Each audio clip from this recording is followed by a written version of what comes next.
प्रणाम सबने। આપણે વર્ગની શરૂઆત કરશું।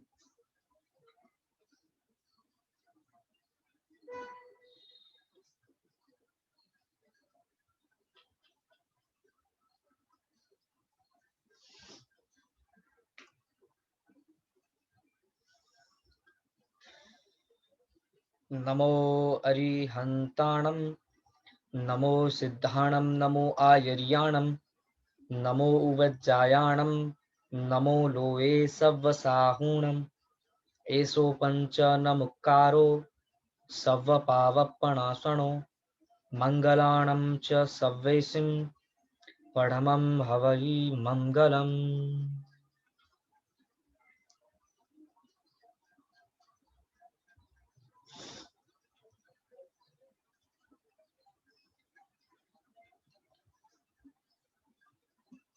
त्याग अष्टक, इंद्रिय जय अष्टक, आ बधा अष्टको आपणे पूरा करे। प्रथम थी लईए तो पूर्णता अष्टक, मग्नता अष्टक, स्थिरता अष्टक, मोह त्याग अष्टक, ज्ञानाष्टक, पछी इंद्रिय जय अष्टक, त्यागाष्टक। અહીં આપણો ત્યાગ અષ્ટક ચાલુ છે અને તે અષ્ટકની અંદર આપણે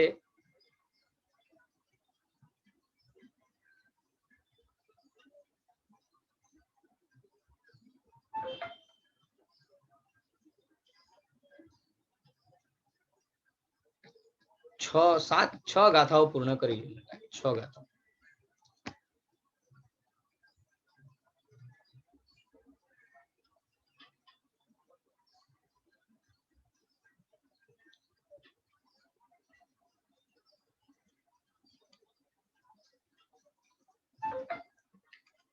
चलो तो હવે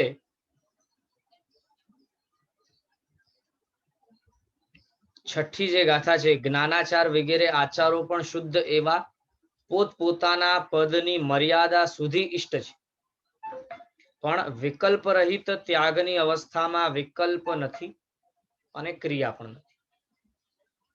એટલે જ્યારે જીવ સંપૂર્ણપણે સિદ્ધ થઈ જાય છે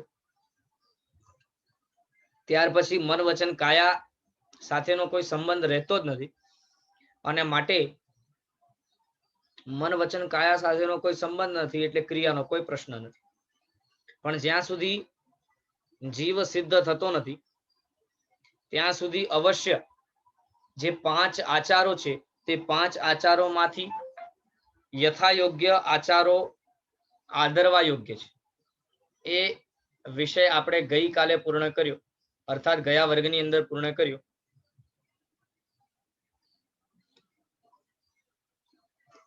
હવે આગળ ગાથા નંબર 7 લઈએ।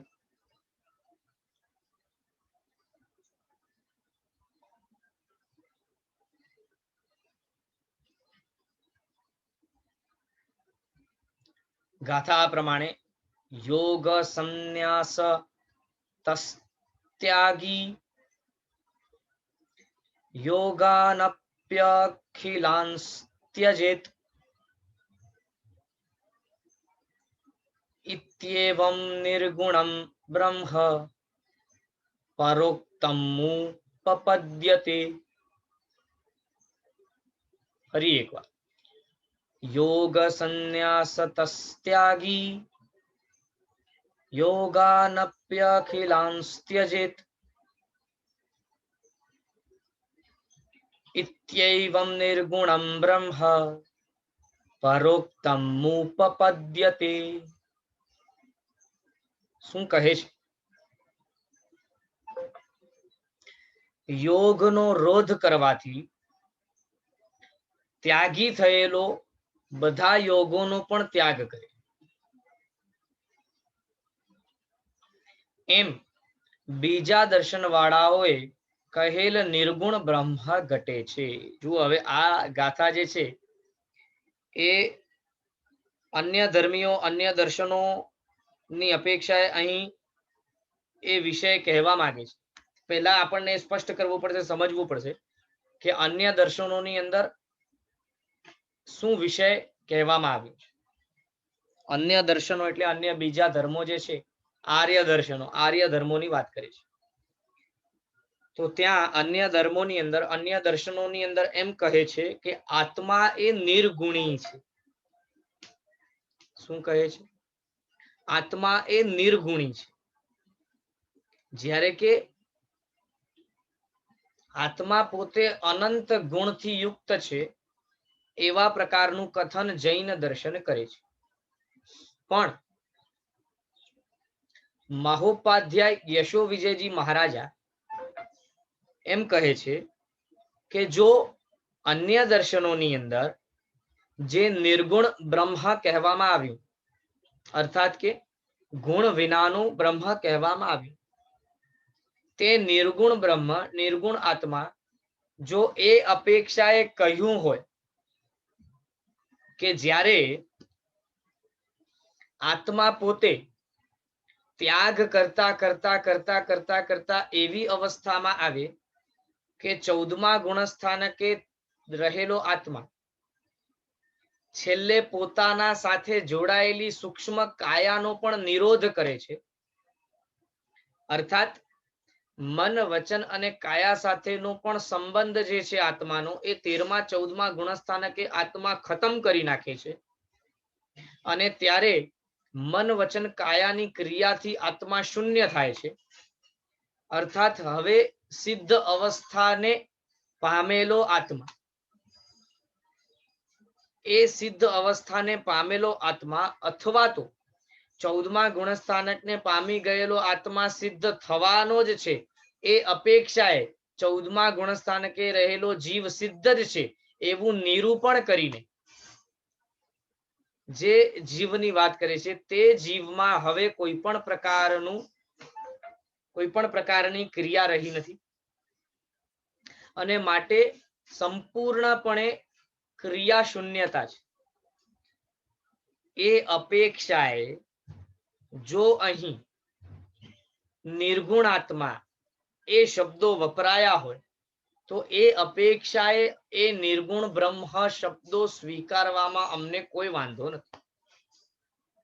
તો એ અપેક્ષાએ મહોપાધ્યાય યશો વિજયજી મહારાજાએ અન્ય દર્શનોની અંદર રહેલી નિર્ગુણ આત્માની વાતને સુસંગત કરવા માટે જુદા જુદા નયથી, જુદા જુદા એંગલથી જીન શાસનની અંદર, જીન દર્શનમાં વાતો સમજાવાય છે, સ્વીકારાય છે, તે પ્રમાણે ઉદાહરણ અહીં સેટ કર્યું છે, અહીં દાખલો બતાવ્યો છે.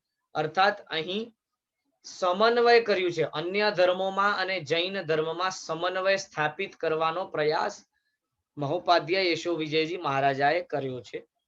લખે છે વિવેચનની અંદર, સર્વત્યાગી પરાકાષ્ઠાનું કેવું અપૂર્વ દર્શન કરવામાં આવે છે.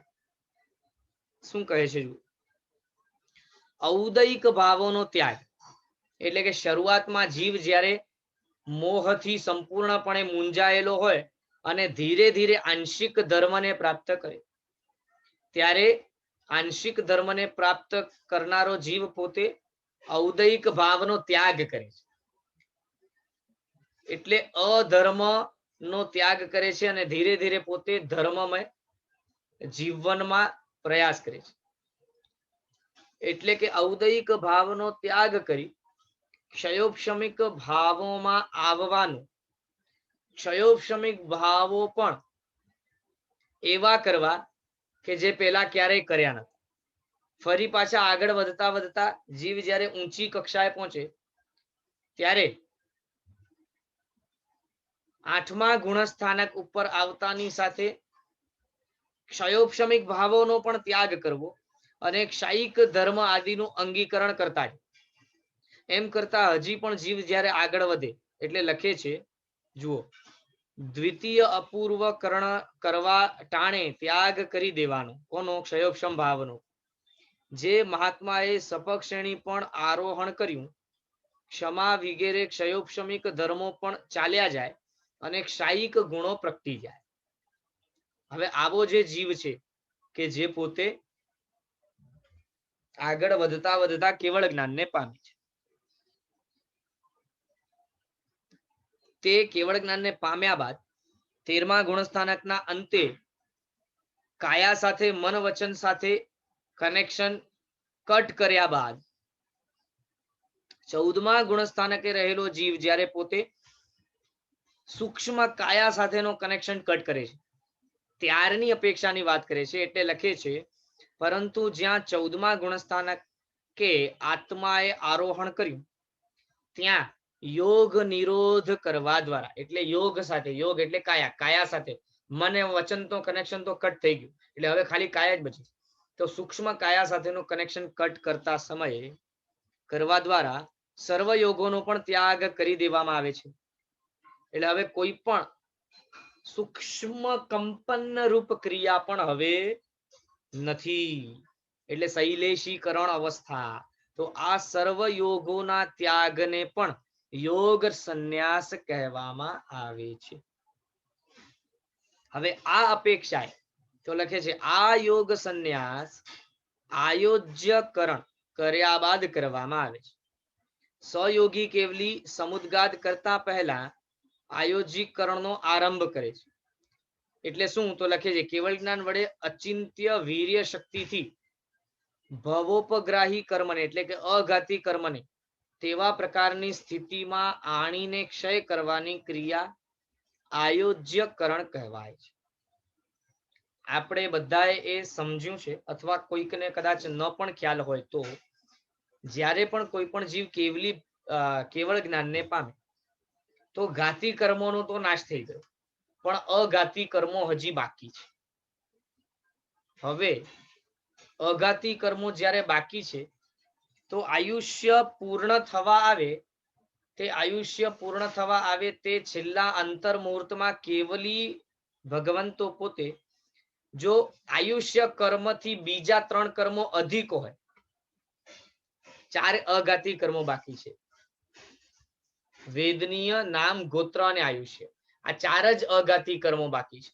હવે આ 4 કર્મોમાં આયુષ્ય કર્મ જે છે એના કરતા સહેલા બીજા 3 હોય, બીજા 3 કર્મો આયુષ્ય કર્મ કરતા વધારે પડતા હોય તો કેવલી ભગવંત સમુદ્ગાત કરીને તે બધા કર્મોને એકી સાથે લાવવાનો પ્રયાસ, એટલે કે એક સેમ લેવલમાં લાવવાનો પ્રયાસ.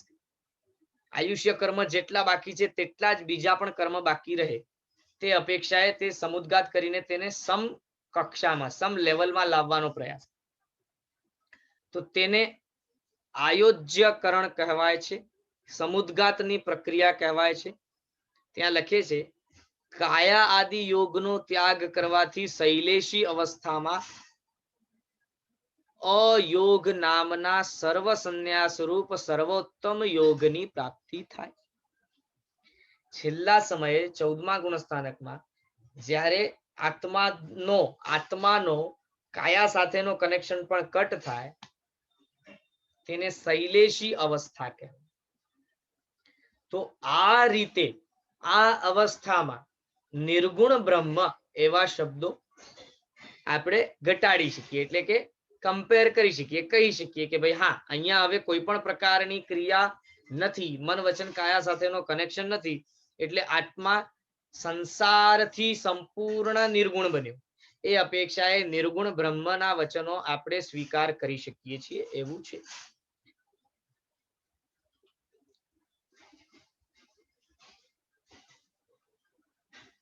આ રીતે 7મી ગાથાની અંદરનો વિષય સમજાવ્યો છે. કદાચ આ 7મી ગાથાનો વિષય બધાને બહુ સ્પષ્ટ પણ ન થયો હોય તો પણ કંઈ વાંધો નથી. પ્રશ્ન આપણે છેલ્લે લઈશું ત્યારે પૂછી શકશું. 8મી ગાથા તરફ આવીએ. આ ગાથા એ પ્રમાણે વસ્તુ તસ્તુ ગુણૈ પૂર્ણ મનંતૈર્ભાસતે સ્વતઃ રૂપમ ત્યક્તાત્મનઃ સાધોર નિરભ્રસ્ય વિધોરિવ. ફરી એકવાર. વસ્તુ તસ્તુ ગુણૈર્પૂર્ણ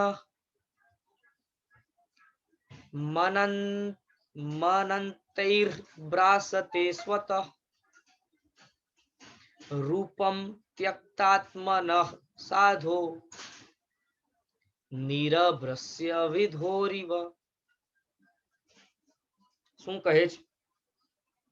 લખે છે વાદળા રહિત ચંદ્રની જેમ, વાદળા રહિત ચંદ્રની જેમ ત્યાગવંત સાધુનું સ્વરૂપ પરમાર્થથી અનંત ગુણોથી પૂર્ણ સ્વયં ભાસે છે.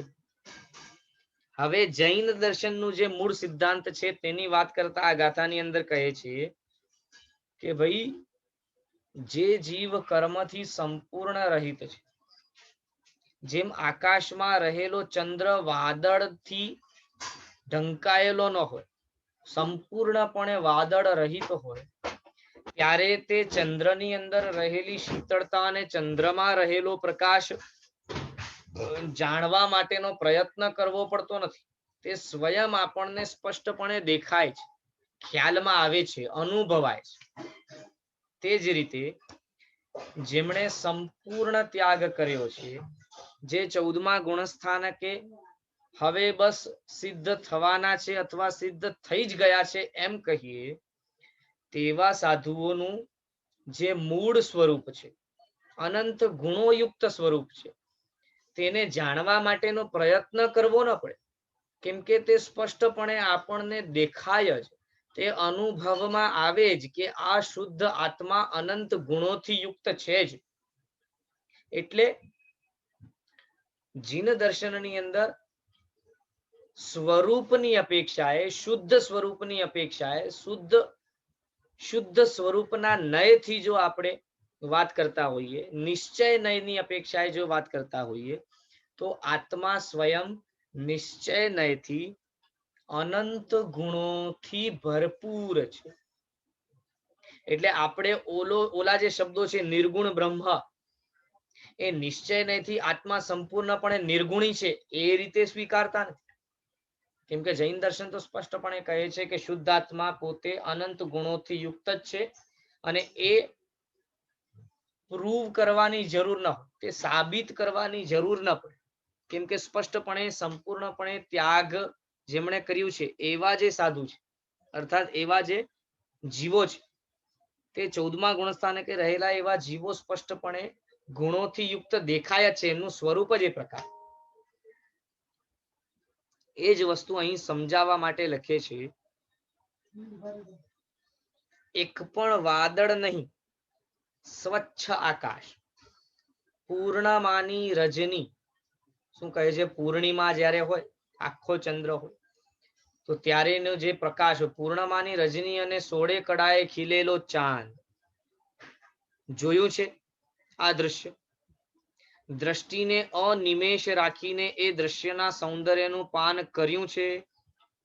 તો આપણે બધાએ એ અવસ્થા ચંદ્રની જોઈ જ છે.